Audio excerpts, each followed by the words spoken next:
O Vida de Jornalista tem o selo da Rádio Guarda-Chuva. Jornalismo para quem gosta de ouvir.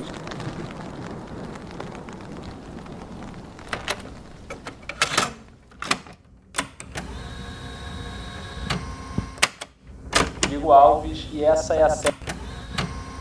Oi, tudo bem? Eu sou o Rodrigo Alves e essa é a série que encerra a segunda temporada do Vida de Jornalista. Aqui você vai saber como são feitos alguns dos melhores podcasts de jornalismo do país. No episódio de hoje, o assunto.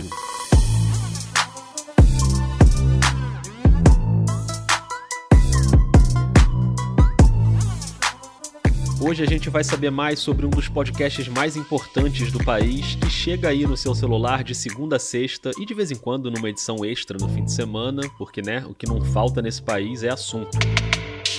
Pega fogo aqui em cima, mesmo tendo água embaixo? Mesmo tendo água, pega fogo sim. E agora sou eu aqui junto com eles tentando passar. Gente, é um trabalho que exige muita força, senão a gente cai mesmo. Eu vou cair. E olha que o fogo tá lá atrás. Muito fogo. Espalhada por Mato Grosso do Sul, Bolívia e Paraguai, a maior área úmida continental do planeta agora queima. Esse ano, o Pantanal já registrou quase 6.800 focos de incêndio. Acabei de encontrar um veado morto, macaco morto. Gado tudo desesperado com fogo. Não tem mais aonde correr. Onça correndo para dentro da casa das pessoas. Tô triste mesmo. Porque o fogo destrói tudo. Olha que eu tenho medo de água, mas o fogo é pior. Da redação do G1. Tá difícil aqui. 8 dias no combate aqui dia e noite. Eu sou Renata Lopretti e o assunto hoje é... Aqui o fogo tá lambendo pro nosso lado aqui. O assunto hoje aqui no Vida é o assunto, podcast do G1, então é um privilégio receber mais uma vez uma das maiores jornalistas do país, a Renata Lopretti, que também apresenta o Jornal da Globo. Renata já esteve por aqui, tem um episódio com ela na primeira temporada, depois ela voltou para ler trechos da reportagem clássica do José Hamilton Ribeiro, no episódio da série Memórias sobre a Guerra do Vietnã. Então, pela terceira vez no Vida, oi Renata, seja bem-vinda de novo.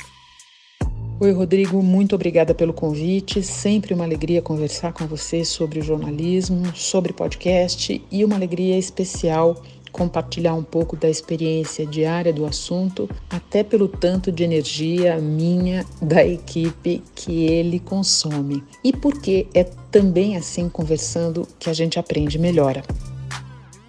Obrigado, Renata. Eu estou muito curioso para entender melhor essa dinâmica de um podcast diário que exige uma estrutura e um planejamento, que exige tempo, qual o tempo aproximado que o podcast toma durante o dia, tudo isso eu queria saber, então eu mandei algumas perguntas para a Renata e ela, como sempre, foi muito generosa nos detalhes para dividir esses bastidores com a gente.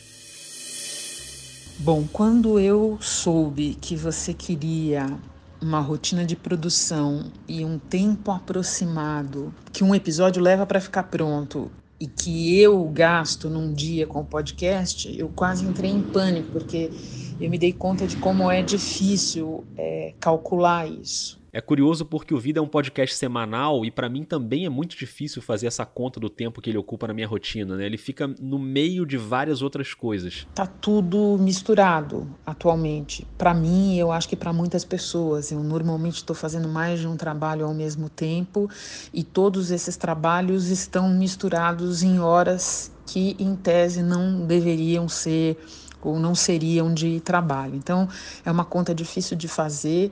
Eu recorri a Mônica Mariotti, que é, como eu costumo dizer, braço direito e uma espécie de CEO da pequena operação do assunto.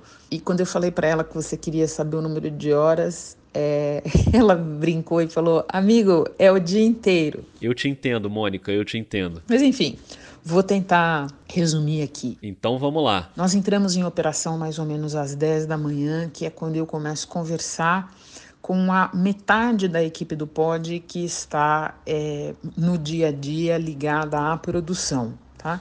A própria Mônica, a Isabel Seta, a Jéssica Rocha e, neste momento, a nossa estagiária, a Renata Bittar. E essa conversa não é só para definir o tema, ela envolve outras coisas. Envolve formato, envolve definição de entrevistados. Isso evolui para a produção do roteiro, mais ou menos ali pelo início da tarde. A pessoa que mais faz os roteiros do assunto é a Isabel Seta. Eu palpito bastante também, a depender do episódio. E é natural que seja assim, né? O podcast tem a voz da Renata, é normal que ela se envolva no roteiro. A gente falou bastante sobre isso aqui nos outros episódios dessa série. Roteiro é uma parte fundamental da produção.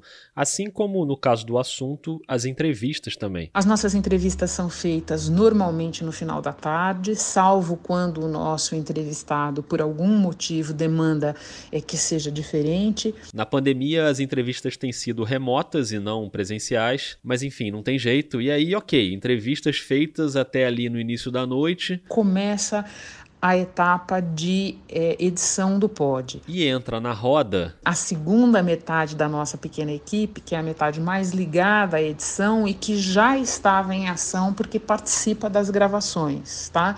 O Luiz Felipe Silva, o Thiago Kazuroski e o Giovanni Reginato. E a edição vai até tarde, enquanto a Renata já está ali na rotina do Jornal da Globo, sendo que ela e a Mônica participam dessas duas metades, né? A produção e a edição, porque às vezes precisa atualizar alguma informação, regravar alguma frase, esse tipo de coisa. E no fim das contas, essa divisão de tarefas acontece, mas todo mundo acaba ajudando de todos os jeitos. Um aspecto que nos ajuda, acho, é que a nossa pequena equipe é polivalente. Você, Rodrigo, que gosta de basquete, sabe do valor disso. Pois é, a Renata, além de ser essa jornalista sem defeitos, ela ainda é fã de basquete. Mas não adianta me agradar com basquete, não, que eu não esqueci daquele desafio lá do início, não, tá? A conta do tempo que você me pediu. Então, eu diria para você que o podcast tem uma jornada mais ou menos de umas 6 horas de produção e uma jornada mais ou menos de umas 6 horas de edição. Mas eu não desligo do pod nunca. A verdade, se a gente tivesse que fazer uma conta, é que a Mônica tá certa, é o dia inteiro e é a noite inteira no final das contas, porque o assunto costuma ficar disponível no início da madrugada. E esse processo todo feito dessa maneira vale, obviamente, para um dia normal, porque tem uma coisa importante de lembrar que é o quanto essa rotina é sujeita a chuvas e trovoadas. Tudo que eu te descrevi antes é sujeito a gente ter um plano, organizar muito aquele plano, se preparar para fazer aquilo, mas também ter o desapego bastante de perceber que algo mais quente, algo mais urgente, algo mais central se impôs e daí a gente troca e vai correr a fim de resolver e de conseguir colocar de pé um outro assunto que passou na frente do anterior. Isso acontece muitas vezes nos nossos dias e faz um strike naquilo que a gente estava planejando.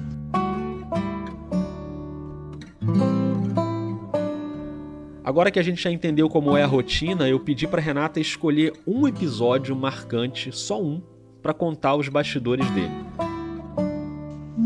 Muito difícil escolher um episódio que tenha me marcado mais. Mas, pensando na tua pergunta, eu comecei a chegar perto de um tipo de episódio. Opa, já é alguma coisa. Então, eu resolvi escolher para relatar aqui um dos episódios que foram feitos dessa maneira, em que a gente encontrou personagens da notícia que se dispuseram a contar as suas histórias para nós, muitas vezes com dificuldade, muitas vezes com dor. A Renata escolheu um episódio sobre a rotina de combate à pandemia. É claro que foram vários sobre esse tema, mas ela escolheu um. Que é o Diário de um Intensivista. Episódio que a gente fez em 22 de junho com o Albuino Lucena, um médico intensivista que àquela altura estava dando plantão em 5 UTIs de Fortaleza e região metropolitana. Bom dia, 9h05. Essa noite aqui na UTI de Maranguape foi uma noite bem pesada, noite de muitas intercorrências.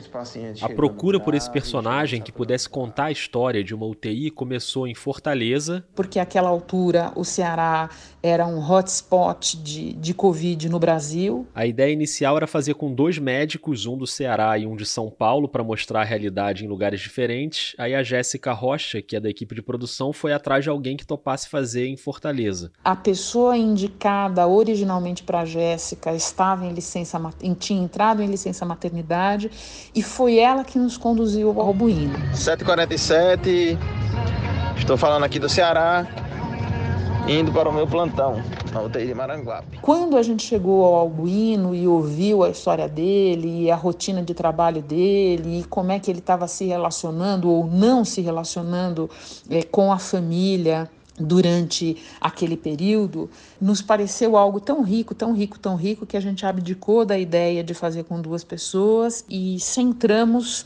na proposta do Albuíno, que acabou virando muito mais do que uma entrevista.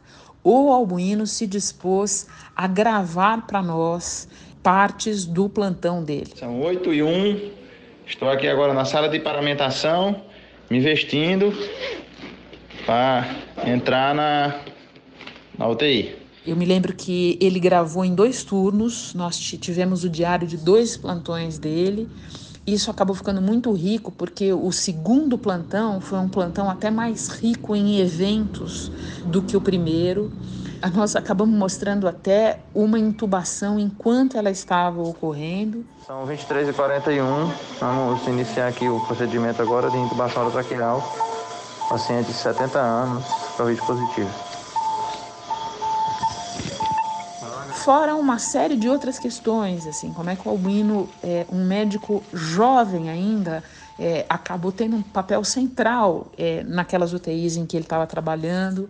Conseguimos relatar não apenas o drama dos doentes, mas o drama dos próprios médicos. Tem alguns enfermeiros, alguns técnicos que não estão psicologicamente bem. Outra equipe sofreu um pouquinho por conta disso. E é aí que aconteceu a mágica, Rodrigo, e é por isso que eu gosto tanto desse episódio. A partir da história de uma pessoa, do particular, a gente conseguiu contar uma história mais universal, porque na história do Albuíno se misturavam várias histórias da pandemia. A história da dificuldade de atendimento, a história da sobrecarga do sistema, a história das filas, a história de o quanto os médicos àquela altura ainda estavam aprendendo a lidar com uma doença nova para eles. Tudo isso apareceu na história do Albuíno, que veio para nós praticamente pronta dele, da gravação dele. O nosso trabalho, a habilidade que a gente precisou ter, eu acredito, foi a de não interferir demais no que ele estava contando, porque a história era dele, e ao mesmo tempo aproveitar a história dele para pontuar para quem nos ouvia de que maneira aquilo representava histórias universais da pandemia.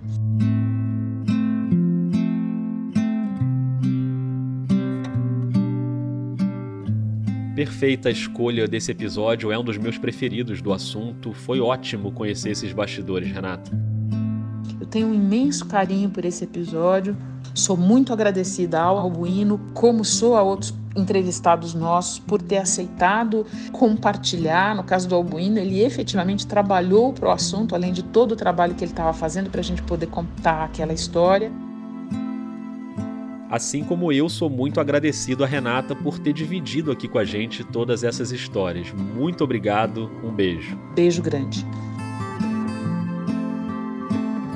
E assim a gente encerra esse episódio, encerra a série com bastidores de podcasts jornalísticos e encerra a segunda temporada do Vida. Foram 30 episódios na temporada, documentando aí a cobertura da pandemia, depois passando por vários outros temas. Me conta o que você achou da temporada, qual foi o seu episódio preferido. O Vida tá no Twitter e no Instagram, na @vida_jornalista, ou no e-mail podcastvidadejornalista@gmail.com.